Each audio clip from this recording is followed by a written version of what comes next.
The Bible in your reading from the English Standard Version for July 16th is Psalms chapters 19, 20, 21, and Acts chapter 19, 21 through 41. Psalms chapter 19. The heavens declare the glory of God, and the sky above proclaims his handiwork.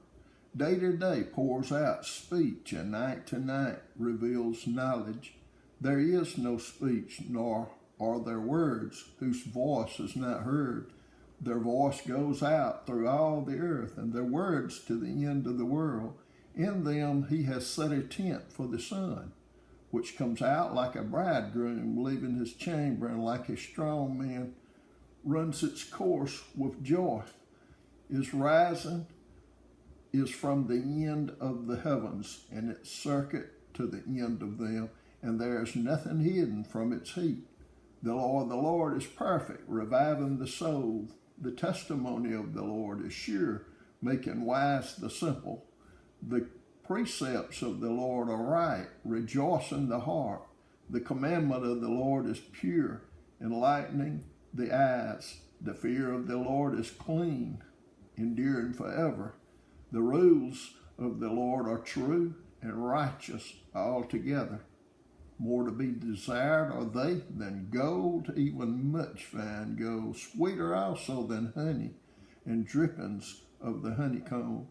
Moreover, by them is your servant warned. In keeping them there is great reward. Who can discern his errors? Declare me innocent from hidden faults. Keep back your servant also from presumptuous sins. Let them not have dominion over me. Then I shall be blameless and innocent of great transgression. Let the words of my mouth and the meditation of my heart be acceptable in your sight, O Lord, my rock and my redeemer. Psalms chapter 20. May the Lord answer you in the day of trouble. May the name of the God of Jacob protect you. May he send you help from the sanctuary and give you support from Zion. May he remember all your offerings and regard with favor your burnt sacrifices. Selah. May he grant you your heart's desire and fulfill all your plans. May we shout for joy over your salvation, and in the name of our God set up our banners. May the Lord fulfill all your petitions. Now I know that the Lord saves his anointed. He will answer him from his holy heaven with the saving might of his right hand. Some trust in chariots and some in horses, but we trust in the name of the Lord our God. They collapse and fall, but we rise and stand upright. O Lord, save the King. May he answer us when we call. Psalms chapter 21. O Lord, in your strength the King rejoices, and in your salvation how greatly he exults.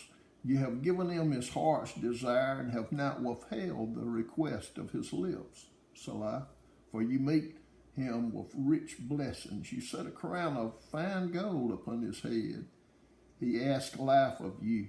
You gave it to him. Length of days forever and ever. His glory is great through your salvation. Splendor and majesty you bestow on him, for you make him most blessed forever. You make him glad with the joy of your presence.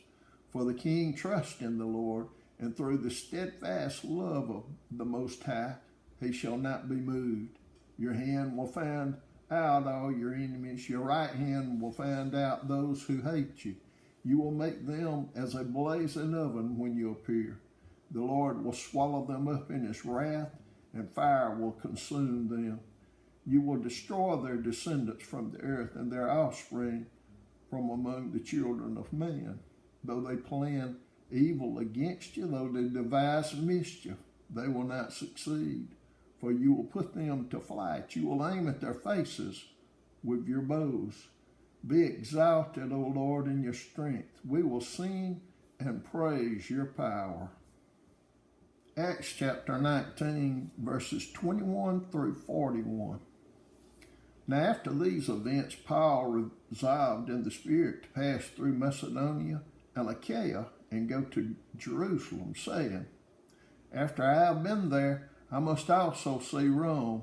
And having sent into Macedonia 2 of his helpers, Timothy and Erastus, he himself stayed in Asia for a while. About that time there arose no little disturbance concerning the way, for a man named Demetrius, a silversmith, who made silver shrines of Artemis, brought no little business to the craftsmen. These he gathered together with the workmen in similar trades and said, Men, you know that from this business we have our wealth, and you see and hear that not only in Ephesus, but in almost all of Asia, this Paul has persuaded and turned away a great many people, saying that gods made with hands are not gods. And there's danger not only that this trade of ours may come into disrepute, but also that the temple of the great goddess Artemis may be counted as nothing, and that she may even be deposed from her magnificence, she whom all Asia and the world worship. When they heard this, they were enraged and were crying out, Great is Artemis of the Ephesians. So the city was filled with confusion, and they rushed together into the theater, dragging with them Gaius and Aristarchus, Macedonians, who were Paul's companions in travel. But when Paul wished to go in among the crowd, the disciples would not let him. And even some of the Asiarchs, who were friends of his, sent to him and were urging him not to venture into the theater. Now some cried out one thing, some another, for the assembly was in confusion, and most of them did not know why they had come together. Some of the crowd prompted Alexander, whom the Jews had put forward, and Alexander motioned with his hand, wanting to make a defense to the crowd. But when they recognized that he was a Jew, for about 2 hours they all cried out with one voice, Great is Artemis of the Ephesians. And when the town clerk had quieted the crowd, he said, Men of Ephesus, who is there who does not know that the city of the Ephesians is the temple keeper of the great Artemis and of the sacred stone that fell from the sky? Seeing then that these things cannot be denied, you ought to be quiet and do nothing rash. For you have brought these men here who are neither sacrilegious nor blasphemers of our goddess. If therefore Demetrius and the craftsmen with him have a complaint against anyone, the courts are open and there are proconsuls. Let them bring charges against one another. But if you seek anything further, it shall be settled in the regular assembly. For we really are in danger of being charged with rioting today, since there is no cause that we can give to justify this commotion. And when he had said these things, he dismissed the assembly.